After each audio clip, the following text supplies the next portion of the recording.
தமிழ் மீது உங்களுக்கு அதிகப்படியான ஒரு ஈடுபாடு. ஏன்னா, ஒரு வழக்கறிஞர் தாண்டி ஒரு நல்ல வாதம் செய்யணும்னாலே உங்களுக்கு பல விஷயங்கள் தெரிஞ்சிருக்கணும். அப்பதான் நீங்க ஒரு எடுத்து சொல்லக்கூடிய கருத்துக்கு ஒரு உதாரணம் எடுக்கணும்னா கூட நம்ம இலக்கியங்கள்ல இருந்தா எடுப்போம். சமீபத்துல ஒரு புத்தக வெளியீடுல கூட கவனிச்சேன்.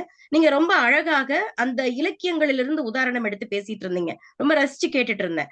அப்படி உங்களுக்கு தமிழ் மீது இருக்கக்கூடிய அந்த அதிக ஈடுபாட்டிற்கான காரணம் முதலே சொல்லிட்டீங்க.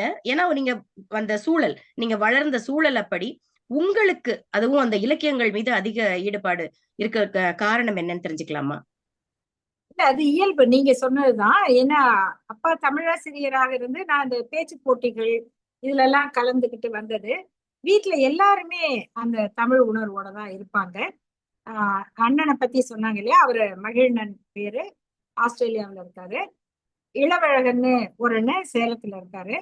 அவர் வந்து இப்போ மனு தர்மம் புத்தகத்தை எளிமைப்படுத்தி வெளியிட்டு இருக்காரு. அந்த அசல் மனு தர்மம் அதை வந்து இன்னும் எல்லாரும் புரிஞ்சுக்கிற மாதிரி எளிமைப்படுத்தி வெளியிட்டு இருக்காரு. ஒரு அக்கா தேன்மொழி, இன்னொரு அக்கா மான்விழி. அது ஆமா. அதனால வீட்லயே எல்லாருக்கும் அந்த அழகர் சிறப்பு உண்டு. அப்புறம் நான் பள்ளியில பேச ஆரம்பிச்சது, அதுக்காக படிக்க தொடங்கியது. பேச்சு போட்டிகளுக்கு போகும்போது எங்க அண்ணன் வந்து எனக்கு எழுதி கொடுப்பாரு, மகிழ்நண்ண. ஆனா ஒரு 8வதுக்கு பிறகு நான் வந்து பள்ளியில பேசும் பொழுது 6, 7 இலக்கிய மன்றம் இருக்கும். அரசு பள்ளியில படிச்சேன். எனக்கு வந்து இன்னைக்கு நான் யோசிச்சு பார்த்தா என்னுடைய இந்த ஒரு ஒரு துணிச்சல், எதையுமே எடுத்து செய்ய முடியுங்கிற ஒரு எதிர்கொள்ளக்கூடிய தன்மை, அதை வளர்த்தது வந்து தமிழ்நாடு அரசு பள்ளி தான். என்னுடைய நான் படித்த மகளிர் அரசு மேல்நிலை பள்ளி, பாவடி நகரவை மேல்நிலை பள்ளி, இங்கெல்லாம் வந்து இலக்கிய மன்றம் இருக்கும்.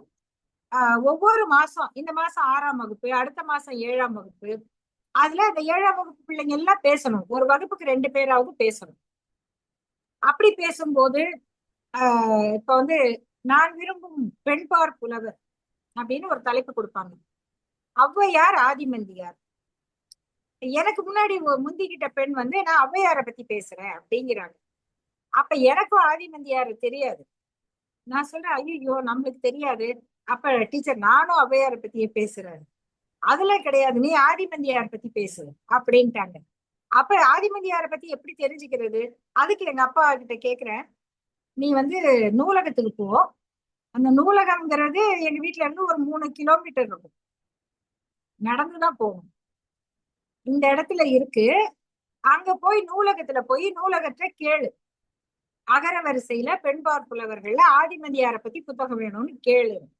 இது வந்து நான் 7வது படிக்கும்போது. அப்ப போய் கேட்டு அந்த புத்தகத்தை வாங்கி அங்கேயே உட்காந்து மொத்தமா படிச்சுட்டு வந்துட்டேன். படிச்சுட்டு வந்து அடுத்த நாள் பேசும் பொழுது என்னன்னா, எங்களுக்கு வந்து 7 வகுப்பு இருக்கும். ஏல இருந்து ஜி வரைக்கும் போகும். ஒவ்வொரு வகுப்புல இருந்து பேசுறவங்களும் 2 பேரும் ஔவையாரை பத்தி தான் பேசுறாங்க. யாருமே ஆதிமந்தியாரை பற்றி பேசல. நான் மட்டும்தான் ஆதிமந்தியாரை பற்றி பேச வந்திருக்கேன். இப்ப நான் வந்து புத்தகம் படிச்சுட்டேனே தவிர பேச்ச வந்து 5 நிமிடம் 10 நிமிடத்துக்கு சுருக்கி தயாரிக்கல. நான் பாட்டுக்கு ஆதிமந்தியார் கதையை பேச ஆரம்பிச்சிட்டேன். எங்க ஆசிரியர்கள் எல்லாரும் எனக்கு மணி அடிக்கிறத விட்டுட்டு, ஏன்னா அவங்களும் நிறைய பேரு அப்பதான் புதுசா கேக்குறாங்க. 20 நிமிடம் பேசுற 7ஆம் வகுப்பு படிக்கும் போது 20 நிமிடம் எல்லாரும் அப்படியே கேட்டுட்டு இருக்கிறாங்க. அப்புறம் அப்ப வந்து எப்படி ஆட்டநத்தி வந்து சேர்ந்தானா அப்படின்னு அந்த காவிரி கரையோடு ஆதிநந்தி நடந்தாள் அதெல்லாம் சொல்லி இந்த மாதிரி அந்த இதை பேசி முடிக்கிறேன். அப்போ இதன் மூலம் தெரிந்து கொள்ளும் பொழுது படிக்கிற ஆர்வம் அது வரும். அப்புறம் எல்லா விதமான நாவல்கள், காமிக்ஸ் படிப்பேன், தாய் படிப்பேன், அப்புறம் ஸ்டெல்லா புரூஸ் கதைகள் படிப்பேன், பாலகுமாரன், சுஜாதா, தி ஜானகிராமன், ஜெயகாந்தன், லாசா ராமாமிர்தம், இப்படி எல்லாரையும் படிப்பேன். அப்புறம் தான் பின்னாடி வரக்கூடியவங்கள இப்போ நிறைய எழுத்தாளர்கள், பெருமாள் முருகன் இருக்காரு, இமயம் இருக்காரு, தமிழ்ச்செல்வன் இருக்காரு, நிறைய பேர் எழுதுறாங்க. இப்போ நான் அண்மை காலமா எனக்கு தெரிஞ்சு ஒரு 5 ஆண்டுக்கு மேல நிறைய இலக்கியம் வந்து படிக்கிற நேரம் இல்லை. மற்றது படிக்கவே நேரம் சரியா இருக்கு.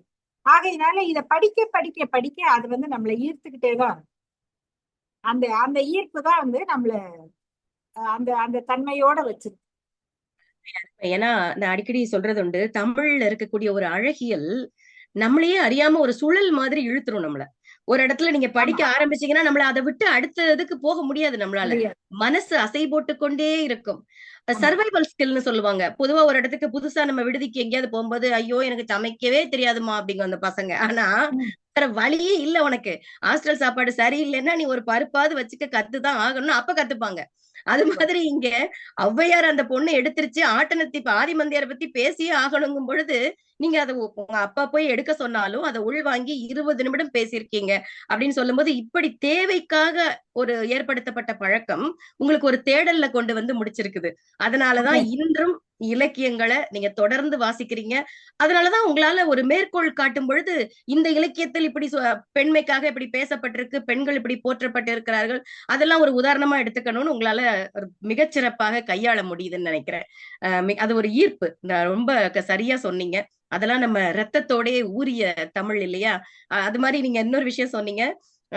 வீட்டுல பேர் வைக்கும் பொழுது அத்தனை பேர் பேரையும் சொல்லும்போது அருள்மொழியை தொடர்ந்து குயில் மொழி அப்படின்னு உங்க மகளுக்கும் அந்த அழகர சிறப்பிலேயே நீங்கள் பேர் வைத்திருப்பது மிகவும் பெருமை. நன்றிமா, நன்றி.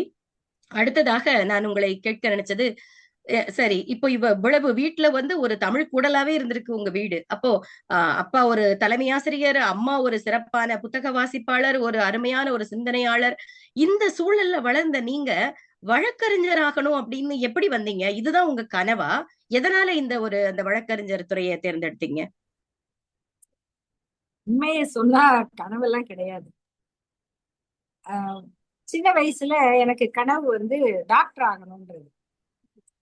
டாக்டர் ஆகணும்னா ஏன்னு சொன்னீங்கன்னா, என்ன சின்ன வயசுல பார்த்த எங்க எங்க வீட்டு பக்கத்துல இருந்த டாக்டர் பிரேமகுமாரி எனக்கு ரொம்ப பிடிக்கும். அவங்க வந்து ரொம்ப அழகா கொண்ட போட்டிருப்பாங்க. இதே மாதிரி வளையம் போட்டிருப்பாங்க.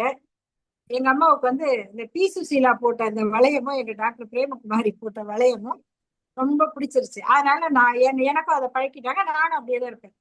அதனால டாக்டர் பிரேமகுமாரிய பிடிக்குங்கிறதுனால நானும் டாக்டர் ஆகணும் அப்படின்னு நினைச்சேன். மத்தபடி பெரிய கனவெல்லாம் கிடையாது.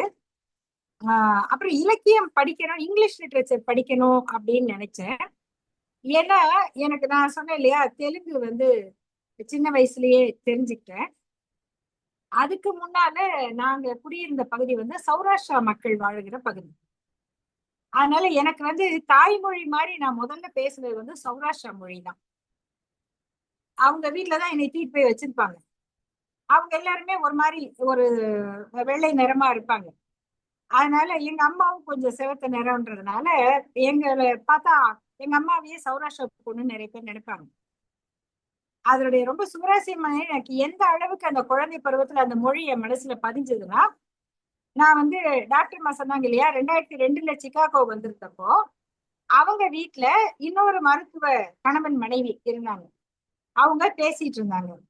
அதுல அந்த மனைவியா இருந்தவங்க அந்த டாக்டர் மா பேசும்போது அவங்க பேசுற தமிழை வச்சு நான் வந்து நீங்க எந்த ஊரு அப்படின்னு கேட்டேன். அவங்க சேலம் அப்படின்னு சொன்னாங்க. நான் அது கூட எனக்கு பெருசா தெரியல. நான் கேட்டேன் உங்க தாய்மொழி சௌராஷ்டிராவா அப்படின்னு. அதாவது சௌராஷ்டிரா பேசுறவங்க எப்படி தமிழ் பேசுவாங்க வரைக்கும் எனக்கு தெரியும். அப்புறம் டாக்டருக்கு ஆச்சரியம், எப்படி கேக்குறீங்க, எப்படி ஏன் இல்ல நீங்க பேசுறது எனக்கு சௌராஷ்டிராக்காரங்க தமிழ் பேசுற மாதிரி இருக்கு. அவர் டாக்டர் பேர் வந்து லால் அப்படின்னு நினைக்கிறேன். சரிங்களாமா? சரோமா சரிதானே? காந்திலால். காந்திலால் கரெக்ட். அவங்க வந்து ராசிபுரம் அந்த பக்கம் ஊர் ஏதோ சொன்னாங்க. டாக்டர் பேர் எனக்கு லால்ங்கிறது மட்டும் ஞாபகம் இருந்துச்சு. 2002. அப்போ அவ்வளவு சின்ன குழந்தையில எனக்கு அந்த மொழி அவ்வளவு பதிஞ்சது. தெலுங்கு வந்து அவ்வளவு அடுத்து தெலுங்கு பதிஞ்சது. ஆனா இங்கிலீஷ் பேசுறதுக்கு ரொம்ப பயம், இங்கிலீஷ் படிக்கிறதுக்கு பயம், அது வரவே இல்லை. அப்பதான் +2 முடிச்ச பிறகு ஏன் நமக்கு அதை பத்தி பயப்படுறோம், அப்ப நம்ம வந்து இங்கிலீஷ் லிட்ரேச்சர் எடுத்து படிப்போம் அப்படின்னு ஒரு சவாலா தான் அதை எடுத்துக்கிட்டேன். அப்புறம் அது ரொம்ப பிடிச்சிருந்தது. அதுல இருந்து கத்துக்கிட்டானே, இன்னும் படிச்சுட்டு தான் இருக்கேன். இப்போ அப்புறம் எம்ஏ வந்து மாநில கல்லூரியில சேர்ந்தேன். ஆனா அப்ப நிறைய போராட்டங்கள்லாம் ஈடுபட்டு இருந்தா, அப்ப என்ன சொன்னாங்கன்னா, கல்லூரியில என்ன போராட்டம் பண்றீங்க, அது இது டிபார்ட்மெண்ட்ல கேட்பாங்க தானே. அப்ப பார்த்தேன், சரி நம்மள யாரும் இப்படி எல்லாம் கட்டுப்படுத்த கூடாதுன்னா என்ன செய்யணும்னா வக்கீல் ஆயிடணும். ஏன்னா நான் லிட்ரேச்சர் படிச்சு நான் ஒரு ப்ரொஃபஸரா போயிருந்தேன்னு வச்சுக்கோங்க, அப்பயும் அந்த சட்டத்திட்டங்களுக்கு உட்பட்டு தானே நான் இருக்க முடியும். அங்க போனா அந்த ஒழுங்கோட இருக்கணும், அதை மீறி இருக்க முடியாது. அதனால அப்ப நான் பாதியில என்ன விட்டுட்டு சட்டக்கல்லூரிக்கு போயிட்டேன். சட்டக்கல்லூரியில படிச்சுட்டு நான் நினைச்ச மாதிரி வழக்கறிஞராகவும் சரி, நான் விரும்புகிற வேலைகளையும் செய்யறதுக்கு எனக்கு இந்த வழக்கறிஞர் பணி வந்து அவ்வளவு பெரிய களமாக இருந்து எனக்கு உதவுது, என்னை வாழ வைக்கிறது. அதனால இது என் கனவு அல்ல, நான் தேர்ந்தெடுத்தது. அது நடைமுறையிலயும் சாத்தியமாயிருக்கு. அருமை, அருமை. உங்களுடைய தேர்ந்தெடுத்த பாதை அப்படின்னு சொல்லலாம். வாழ்க்கை பாதை வந்து வழக்கறிஞர். மிகச் சிறப்பு.